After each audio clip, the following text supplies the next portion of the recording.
Di awal film kita diperlihatkan sosok wanita muda yang dibunuh dan dicongkel matanya oleh seorang pembunuh profesional yang dikenal dengan sebutan The Window Killer, dan kasus itu terjadi di wilayah Los Angeles, Amerika Serikat. Menurut laporan, tampaknya udah terjadi 30 lebih kasus dengan motif yang sama dalam 3 bulan terakhir ini. I'm here in Redondo Beach where the LAPD are investigating the but officers I've spoken to are saying they're calling him the Window Killer and would bring his known talent. Di sisi lain terlihat seorang pria bernama Rick yang lagi bersama kelompoknya yang sepertinya akan melakukan sebuah aksi perampokan karena semua rekan Rick memegang sebuah senjata dan mengawasi keadaan sekitar tempat penyimpanan kotak deposit. Gak lama dari itu Rick yang melihat seorang warga sipil berjalan ke arahnya menyuruh kelompoknya agar tenang.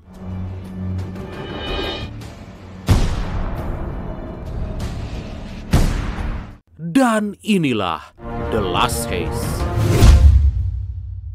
Ternyata warga sipil itu bernama Jack yang kini memasuki tempat penyimpanan kotak deposit yang akan dirampok kelompok Rick. Dan di sana Jack disambut baik oleh pengelola tempat itu yang bernama Danny. Karena krisis yang menimpa perusahaannya, terpaksa tempat penyimpanan tersebut menyuruh seluruh warga yang menyimpan harta bendanya agar mengambil seluruh harta yang mereka simpan sebelum tempat itu ditutup.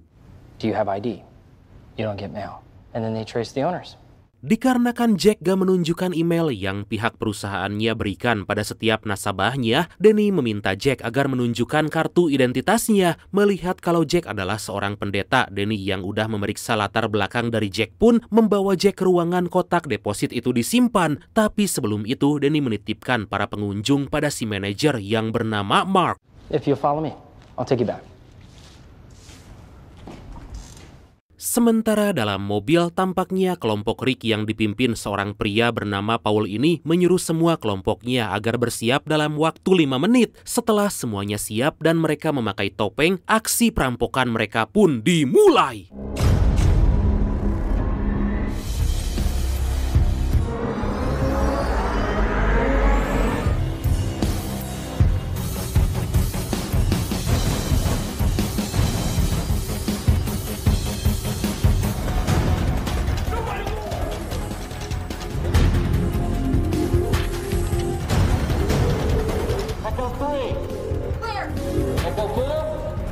Eko 1, 2, 3, 4, 5, dan seterusnya itu adalah sebutan bagi para perampok itu untuk berkomunikasi guna menutupi identitas mereka. Terlihat dengan jelas kelompok Paul ini udah sangat ahli menjalankan aksinya karena mereka bisa langsung mengendalikan situasi dan mengikat semua sandera, gak terkecuali seorang wanita tua yang bernama Moses ini. Get your hands off me, bitch! Are you fucking talking to me, bitch? Echo 5, is that everyone? Where's your phone? Listen, I've been tied up by better people than you. Dari laporan rekannya yang mengecek daftar masuk dan juga tamu, Paul mengetahui kalau masih ada 2 orang lagi yang belum mereka sandra. Mark yang ketakutan terpaksa mengatakan kalau 2 orang yang mereka maksud lagi berada di ruangan penyimpanan kotak deposit. Stop wasting our fucking time! Dan benar aja, saat Jack dan Danny udah berada di ruangan penyimpanan kotak deposit, mereka dikagetkan dengan suara tembakan dari kelompok Paul. Dan hal itu membuat Danny bergegas menghampiri mereka dan meninggalkan Jack.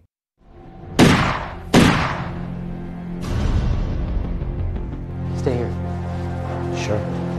Gak lama setelah kepergian Danny, kita dibuat tercengang karena dalam kotak penyimpanannya Jack menyimpan banyak sekali bola mata. Dari sini kita bisa tahu kalau Jack adalah pembunuh sadis yang dijuluki sebagai The Window Killer.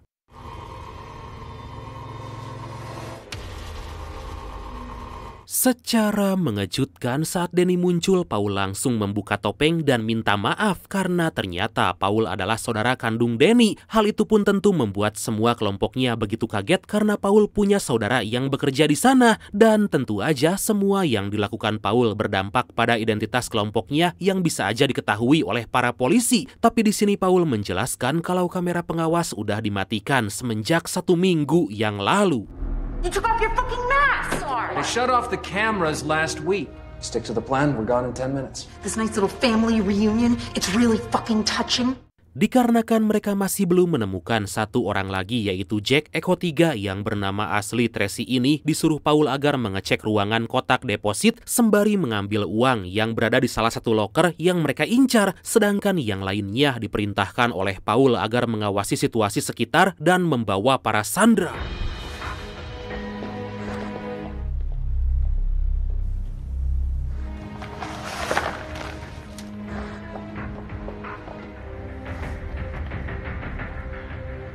Di sebuah ruangan, 2 anak buah Paul yang bernama EJ dan Ellie malah berseteru sebab EJ yang terlalu baik pada para sandera dan diketahui Ellie berniat untuk menghabisi semua sandera setelah aksi mereka selesai. What she means is you won't be leaving any witnesses. Tracy's gonna handle things from here. The boss said... The boss?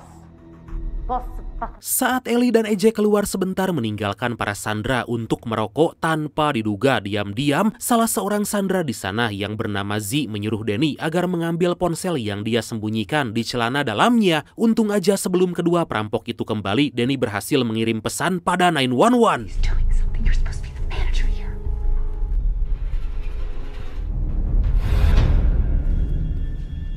Pesan itu pun membuat seorang detektif wanita bernama Pascal langsung pergi ke lokasi tempat kejadian perampokan tersebut. Setibanya di sana, Pascal disambut 2 orang polantas yang bernama, kita sebut aja Bewok dan Tole aja lah ya sesuai request dari kedua bradku yang ini. So they sent me a couple guys out of camera? Di waktu yang sama, Tracy akhirnya tiba di ruangan kotak deposit itu disimpan dan langsung melancarkan niatnya membuka salah satu kotak deposit incaran mereka. Meski Tracy gak punya kunci, tapi wanita itu dapat dengan mudah membuka kotak tersebut. Status report now. Secara gak diduga, dalam loker deposit yang Tracy buka terdapat uang tunai sejumlah 100 juta dolar atau sekitar 1,6 triliun rupiah. Diketahui uang itu adalah uang kotor milik para mafia yang bekerja sama dengan para oknum pejabat korup. Di sini Paul bisa tahu dan menyuruh anak buahnya karena Paul rupanya adalah mantan pasukan khusus Amerika. Saat Tracy baru aja akan pergi menghampiri kelompoknya, Tracy yang mendengar suara gerasak-gerusuk dari dalam ruangan penyimpanan kembali untuk mengeceknya. Ternyata suara itu dihasilkan oleh Jack yang kembali ke dalam ruangan melewati celah ventilasi udara. Melihat hal itu, Tracy lantas menyuruh Jack agar meletakkan kedua tangannya. I found our missing civilian. Jack yang hanya ingin mengambil barang simpanannya meminta Tracy agar melepaskannya karena Jack gak akan membocorkan aksi kelompok Tracy. Tracy yang gak percaya dengan Jack pun kemudian mencoba mengecek barang yang diambil oleh Jack, tapi tiba-tiba...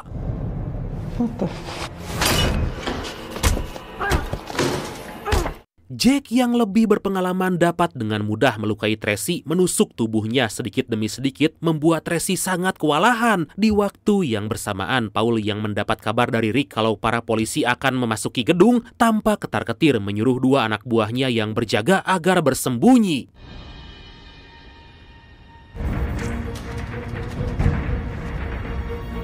Agar gak dicurigai, Paul menghampiri Pascal dan memperkenalkan dirinya kalau Paul adalah asisten manajer di sana. Mengetahui kalau para sandera berhasil menghubungi pihak berwenang, Paul beralasan kalau sepertinya yang mengirim pesan itu hanyalah orang iseng. Mendengar penjelasan dari Paul untuk memastikannya, Pascal memotret Paul dan segera pergi meninggalkan tempat itu. See? Hey. Saat Pascal, Bewok, dan Tole berada di seberang jalan, Pascal yang melihat hal yang mencurigakan dari Rick menghampiri pria itu. Perbuatan Pascal pun dilihat oleh Paul dan kelompoknya, membuat mereka segera bersiap-siap. Guys. Tanpa mereka sadari, Tracy masih berjibaku melawan Jack yang membuat arteri wanita itu robek. Jack yang seorang psikopat pun menikmati kesakitan yang dirasakan oleh Tracy dan mengatakan kalau Tracy akan mati dalam beberapa menit lagi. What does it feel like? Does it feel like it's actually pumping? Tracy yang pantang menyerah mencoba meraih pistol yang ada di sampingnya yang malah sengaja diberikan oleh Jack. Saat Tracy akan menembak Jack, gilanya Jack di sini malah membantu Tracy mengokang senjatanya hingga kemudian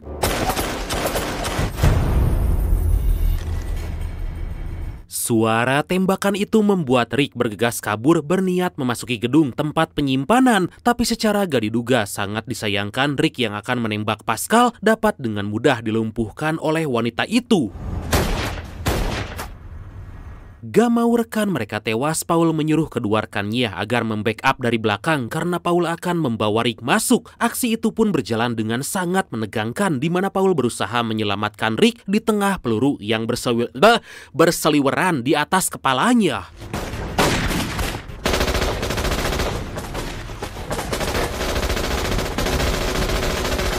Karena luka yang didapat Rick sangat begitu parah, seorang rekan mereka yang bernama Brian ini bergegas untuk menyumbat luka-luka Rick. Untungnya Brian adalah mantan tim medis militer yang bisa disimpulkan bahwa semua kelompok Paul adalah mantan pasukan khusus militer. Disitulah karena waktu yang udah mepet, Paul menyuruh salah satu kelompoknya yang bernama Biggs agar segera melancarkan aksinya.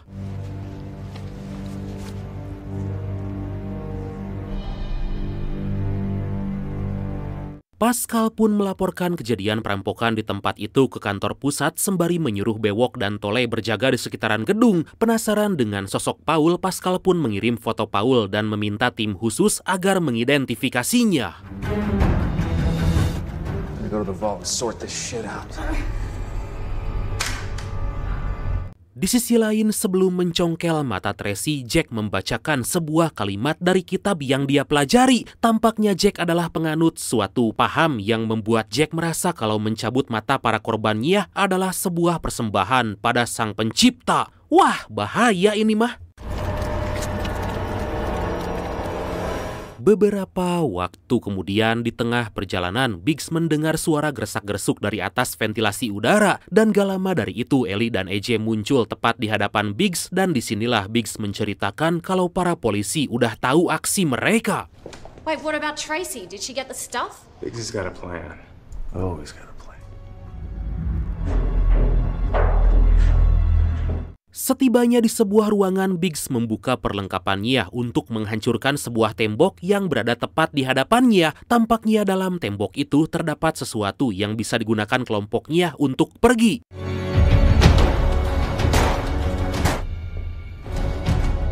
Setelah menelusuri berbagai ruangan di sana, Paul yang baru tiba di ruangan kotak deposit mendapati sosok Tracy yang terbujur kaku. Saat Paul membuka topeng Tracy, betapa kagetnya Paul karena melihat kalau kedua mata Tracy udah dicabut oleh seseorang. Anehnya uang-uang yang ada di sana dan mereka incar masih ada di ruangan tersebut. Alright, heads up everyone. I'm in the vault. Tracy's dead. What do you mean Tracy's dead? Demi keselamatan semua kelompoknya, Paul memberitahu mereka melalui radio kalau Tracy tewas akibat ulah The Window Killer. Dugaan terkini The Window Killer sepertinya bergerak melewati ventilasi udara dan masih ada di tempat itu. Karena waktu mereka tinggal sedikit lagi, Paul menyuruh semua kelompoknya agar tetap fokus pada misi mereka dan jangan sampai mengusik The Window Killer. So now what? What about the stuff? Are you serious? We go to plan B. Biggs is already working on it. Di tengah ketegangan itulah Nyonya Moses yang ketakutan meminta Ellie agar mengantarnya ke kamar mandi. Dengan berat hati, Ellie pun mengantar nenek tua itu untuk kencing dengan syarat harus kurang dari 10 menit. Move it! Come on!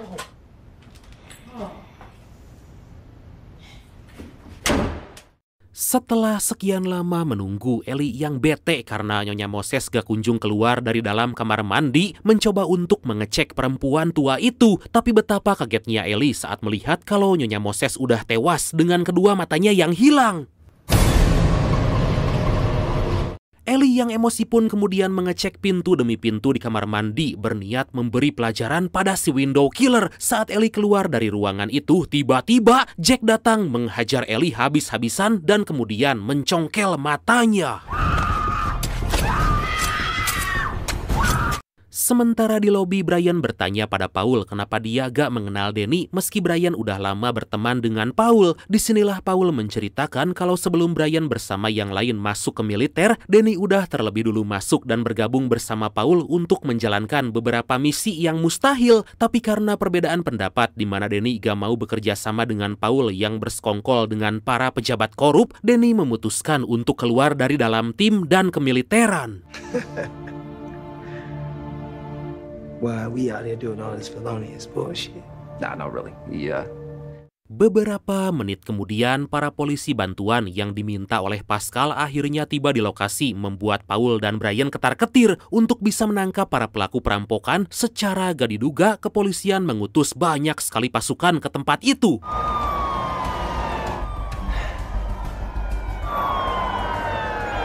So it began.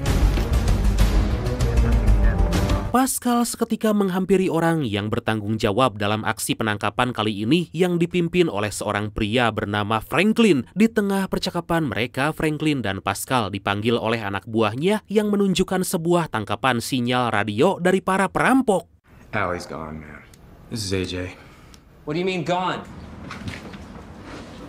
Dari percakapan mereka, Pascal dan Franklin bisa tahu kalau beberapa dari para perampok itu tewas akibat The Window Killer. Bukan hanya itu aja, mereka juga menyadari kalau para perampok masih menawan para sandera.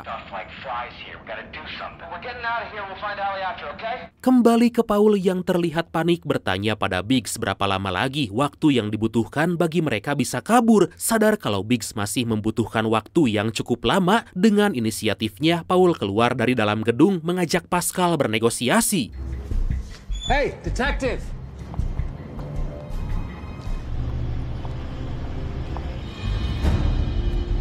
Paul menunjukkan seorang sandera yang telah mereka tawan dari balik jendela. Setelah itu Paul meminta sebuah bus sekolah untuk jalan pelarian mereka dan berjanji kalau Pascal menuruti permintaannya, Paul akan membebaskan para sandera satu persatu. Tapi sebelum itu, Paul ingin para polisi mengutus tim medis guna mengobati Rick yang terluka parah. What do we get? Oh, you give me the medic, I'll start releasing hostages. Just a school bus. Mendengar semua permintaan dari Paul, Pascal pun menyetujuinya dan akan secepatnya mengutus tim medis ke dalam gedung. Setelah semuanya cukup, Paul pun kembali masuk ke dalam menghampiri kelompoknya. Semper Fi, detective.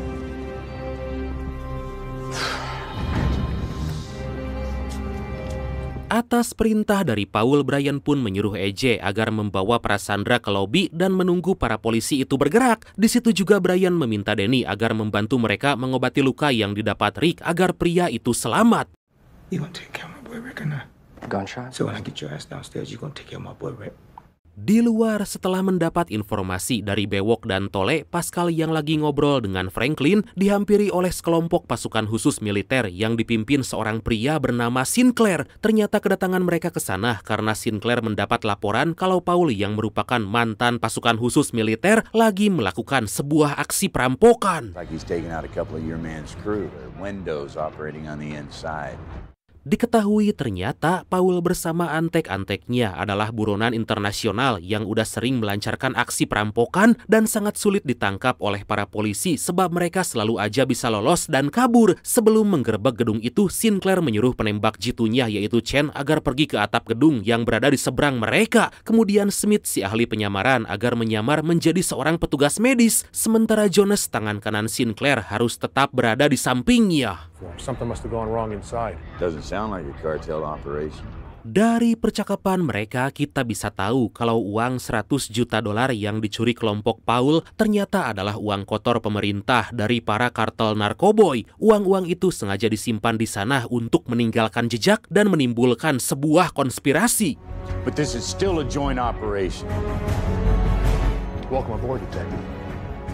Rencananya Smith akan diutus terlebih dulu agar masuk ke dalam gedung menjadi petugas medis sembari menjadi intel. Di atap gedung udah terdapat Chen yang akan mengawasi mereka dan memberitahukan situasi. Setelah beberapa dari perampok itu berhasil mereka amankan, Sinclair dan juga Jonas akan memasuki gedung bersama dengan Pascal. Let's go, come on. Smith will go in as a medic. Sinclair.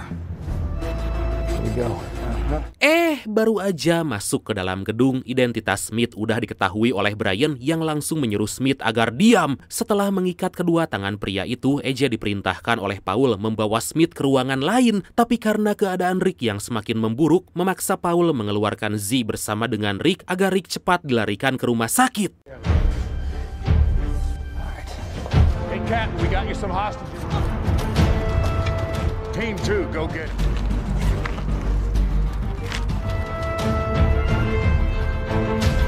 Di sebuah ruangan, AJ mengikat kedua kaki Smith dengan seutas tali agar dia gak bisa melakukan perlawanan. Tanpa mereka sadari, Chen kini udah berada di posisinya membidik AJ yang menodongkan senjatanya karena dia dikagetkan dengan kedatangan Jack. On your knees. Hello.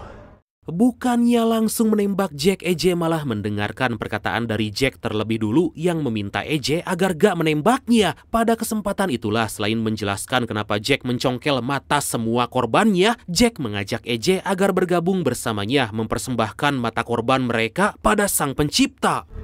I'm the only one who isn't crazy. Fucking shoot it! I'll be with you in a minute. I'm not a murderer. I'm not like you. Why don't you? Good shot. Stand by. Mendengar ocehan bodoh dari Jack, tentu AJ yang gak percaya akan menembak Jack saat itu juga. Tapi tiba-tiba Chen yang melihat hal itu langsung menembak AJ. Melihat Smith yang diikat di hadapannya, tentu seperti dugaan kita, Jack akan mencongkel mata Smith. Say hello to Tracy for me. God protects those who serve him. Sementara itu di luar gedung, Bewok dan Tole udah mulai masuk ke dalam untuk mengecek keadaan di sana. Tanpa mereka sadari, Bewok dan Tole baru aja melalui sebuah ruangan yang di dalamnya terdapat Smith yang diseret oleh Jack.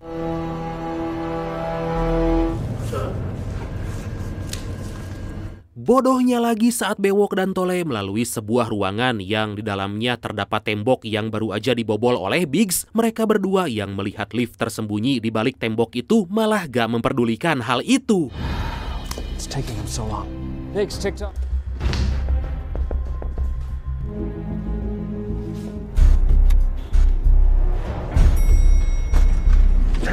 Secara mengejutkan, Sinclair, Pascal, dan Jonas segera memasuki gedung memberondong siapapun yang ada di sana. Sayangnya saat Brian melakukan perlawanan, dia dapat dilumpuhkan oleh Sinclair yang membuat Paul mengamuk.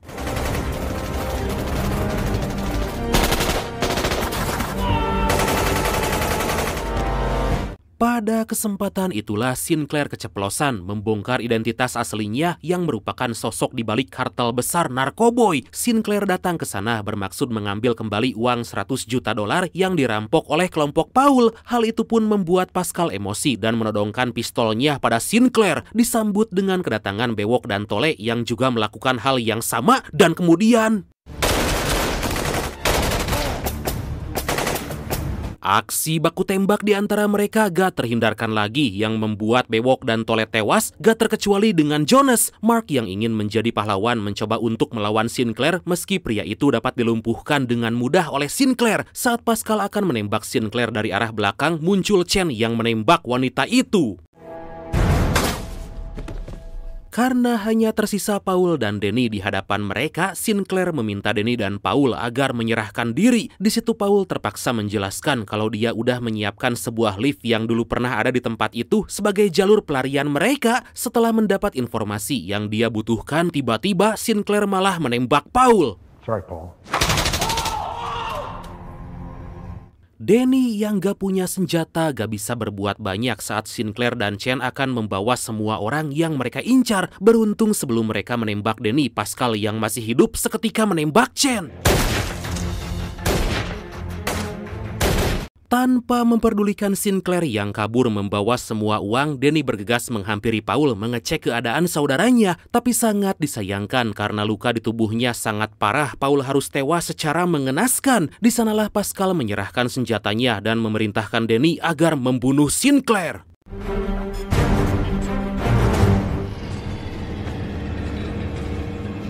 Di waktu yang sama, setelah menyelesaikan tugasnya, Biggs yang akan menghampiri kelompok Paul melihat Smith yang terbaring lemas. Saat Biggs mengecek keadaan Smith yang baru aja dicongkel kedua bola matanya, tiba-tiba... Gak lama kemudian, Sinclair yang melewati ruangan tersebut mendapati kalau Smith, EJ, dan juga Biggs udah tewas dalam keadaan yang mengenaskan, disusul dengan kedatangan Danny yang tampaknya soak melihat ketiga mayat itu.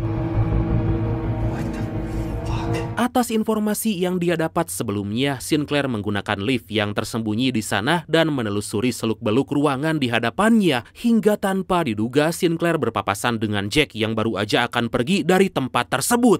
Yeah, that fucking Windows guy.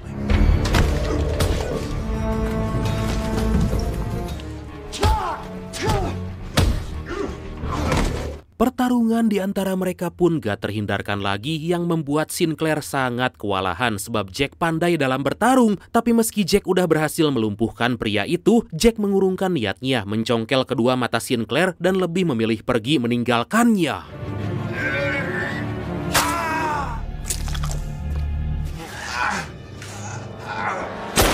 Gak lama kemudian, Danny yang melalui jalur yang sama seperti Sinclair tiba-tiba diserang oleh Jack yang langsung berusaha membunuhnya. Tapi di sini Danny bisa dengan mudah menusuk leher Jack menggunakan pisau Jack yang terjatuh.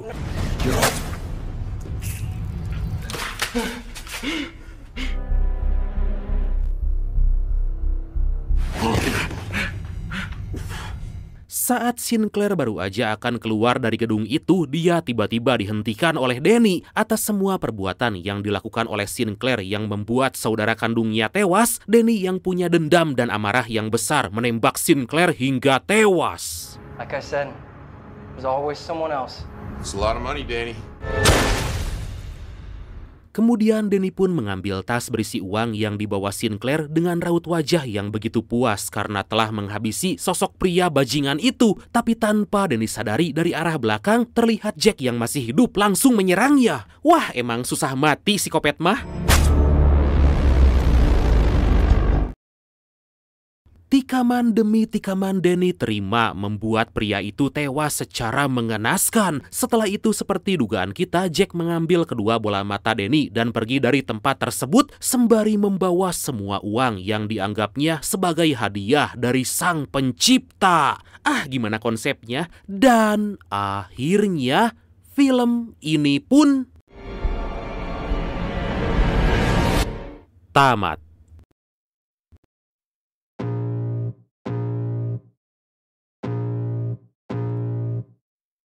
Jadi siapa yang menang? Yang menang adalah psikopat. Wah, filmnya ngeri-ngeri sedap gimana gitu ya. Oke lah, kita lanjut tisam aja yuk. Titip salam. Dan tisam yang pertama datang dari Ahluna Azari. Titip salam berat buat si Mei. Tahun baru jangan lupa buat temu kangen lagi. Aduh, ada yang mau ketemuan nih. LDR. Dan yang selanjutnya datang dari Samporno Hadi. Bradku, tisam dong, subrek, semangat buat bikin kontennya. Sehat selalu, rezekinya lancar. Amin, amin, amin. Doa yang sama buat Bradku ya. Kemudian yang selanjutnya datang dari Mr. Bob. Titip salam untuk kawan SMA 5 Palangkaraya angkatan 2014. Wah, tuh kawan-kawan SMA 5 Palangkaraya angkatan 2014, ada salam tuh dari Bob. Oke, Bradku, makasih banyak ya udah nonton sampai akhir. Seperti biasa, mohon maaf karena masih banyak kekurangan. Semoga kalian dan keluarga sehat selalu. Salam sukses, salam santuy, dan see you next time. Bye-bye.